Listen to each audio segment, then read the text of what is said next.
Hi friend, good morning. সকাল সকাল দেখো কেমন বৃষ্টি শুরু হয়েছে। Welcome to my channel Tanushree official ব্লগের আমি তনু আবারও নতুন একটা ভিডিওতে সবাইকে ওয়েলকাম জানাচ্ছি। তো বন্ধুরা, তোমরা সবাই কেমন আছো? আশা করি যে যেখান থেকে ভিডিওটা দেখছো ভালো আছো, সুস্থ আছো। আমিও বেশ ভালোই আছি। সকাল সকাল ঘুম থেকে উঠে দেখছি আকাশের মুখ খুব ভার হয়েছে আর অঝরে ঝরে চলেছে। কি আর বলবো বলো, এই বৃষ্টি মুখর দিনে কি কি রান্না করছি সেটাই তোমাদের সাথে শেয়ার করছি। ওইদিকে স্নান সেরে পুজো দিয়ে একেবারে চলে এসেছি রান্নাঘরে। প্রথম থাকতে ভিডিওটা সেভাবে করতে পারিনি, বাজার এখনো এসে পৌঁছায়নি। ফ্রিজে মাছ রাখা ছিল, তাই মাছটা নুন হলুদ মাখিয়ে ভাইতে চাপিয়েছি। আর সবজি বাজারটা আনবে, বাজারে গেছে। আমার বড়মশাই এখনো বাজার আনতে পারেনি, তাই মাছটা আমি ভেজে নিচ্ছি। রান্না চাপিয়ে দিয়েছি। কি হয় বলতো, স্কুলের রান্না হয় তো সকালবেলাটা খুব ব্যস্ততা। আর এইদিকে মাছ ভাইতে ভাইতে দেখো বড় মশাই কিন্তু বাড়ি চলে এসেছে। আজকে কি এনেছে দেখো, কুঁদরি এনেছে, আর শাক এনেছে, বেগুন এনেছে, আর ওইদিকে তেল আরও কিছু কিছু সবজি এনেছে। খুব একটা বেশি সবজি আনেনি কেন বলো তো, আমাদের তো বাজারের পাশেই বাড়ি। রোজের রোজ সবজি বাজারটা প্রায় রোজের রোজ হয়। মাছটা বিকেলবেলা কিনে নেওয়া হয় অনেক সময়, তাই মাছটা কালকে বিকেলে কেনা হয়েছিল, ফ্রিজে রাখা ছিল, তাই আর এতবেলা মাছটা আনেনি। সকালবেলা খুব একটা মাছ কিনে এনে, আর যে মাছটা এনেছিল তাতে দেখো অনেকটা বীজ বেরিয়েছে। সেই বীজটাকে পেঁয়াজ লঙ্কা একসাথে ভালোভাবে পেস্ট করে বীজগুলো ভেজে নিয়েছি। তারপর আলু, বেগুন, কুঁদরি, অনেক কিছু সবজি। শাকের ছাঁচড়া করলে বিভিন্ন রকম সবজি দিলে না টেস্টটা কিন্তু একটু ভালো লাগে। তাই যা বাড়িতে যা সবজি ছিল তাই অল্প অল্প কিছু দিয়ে আলু বেগুনটাকে ভালোভাবে কষিয়ে নামিয়ে নিয়েছি। এবার শাকটাকে একটু হালকা করে ভাপ বুলিয়ে নিলে না শাকের একটা স্মেল থাকে সেটা চলে যায়, খালি গন্ধ যে চলে যায় ওটা। তারপর এবার মশলা দিয়ে যেমন শাক ছাঁচড়াটা তুলি এবার তুলবো। ওইদিকে সব দেখো শাকটাও আমি কষিয়ে নামিয়ে নিয়েছি। তারপর কড়াইটা পরিষ্কার করে কড়াইটা তেল গরম হতে হতে দিয়ে দিলাম ফোড়ন আর শুকনো লঙ্কা তেজপাতার ফোড়ন দিয়ে একেবারে মশলার পেস্টটা দিয়ে কড়াইটা খুব হিট হয়ে গেছে। দেখো ভালোভাবে মশলাটাকে এবার কষিয়ে নিই। চলো দেখতে থাকো বন্ধুরা ভিডিওটা।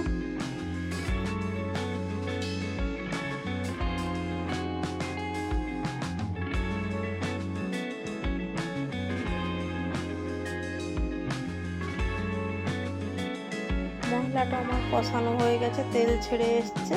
এবার কষিয়ে রাখা আলু বেগুন একসাথে আর শাক একসাথে কষে রেখেছি, ওগুলো দিয়ে আবারও খানিকক্ষণ ভালোভাবে কষিয়ে নেওয়ার পর প্রয়োজন মতো লবণ ও চিনি দিয়ে ভালোভাবে নেড়ে চেড়ে জল ঢেলে দেব পরিমাণ মতো।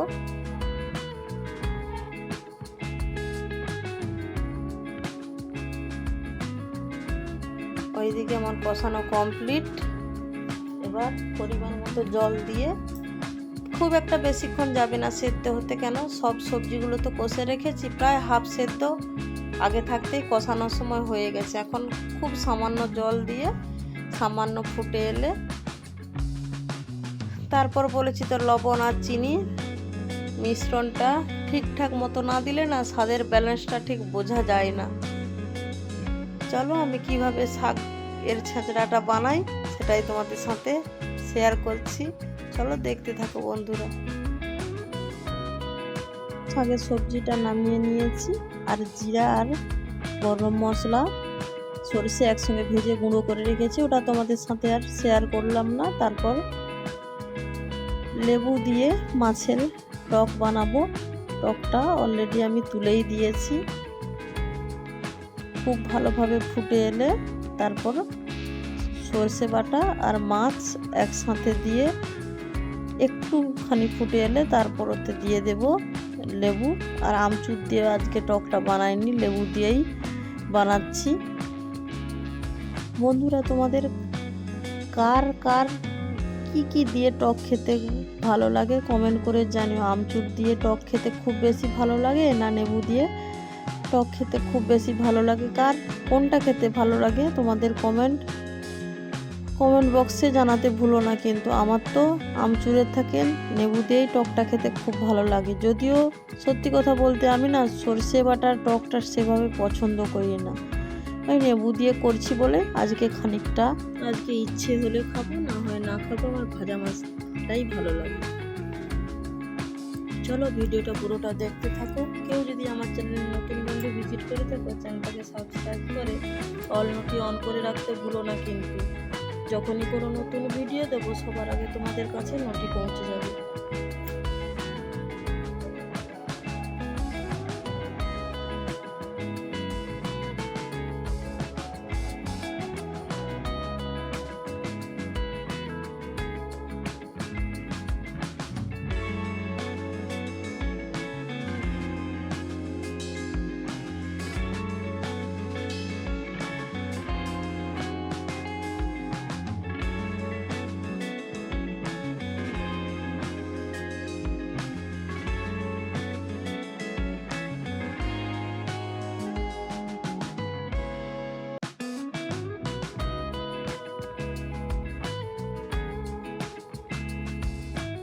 যে রান্না বান্না পুরোটা কমপ্লিট, টকটা নামিয়ে নিয়েছি, কাঁচা সরষের তেল দিচ্ছি টকটাতে। আর শাক তরকারি যে রেডি করেছিলাম জিরে আর সরষে আর এলাচ গুঁড়ো করে দিয়ে তারপর কাঁচা তেল দিয়েছি শাকটাতে। কাঁচা তেল দিলে না টেস্ট ঠিক আলাদা রকম লাগে।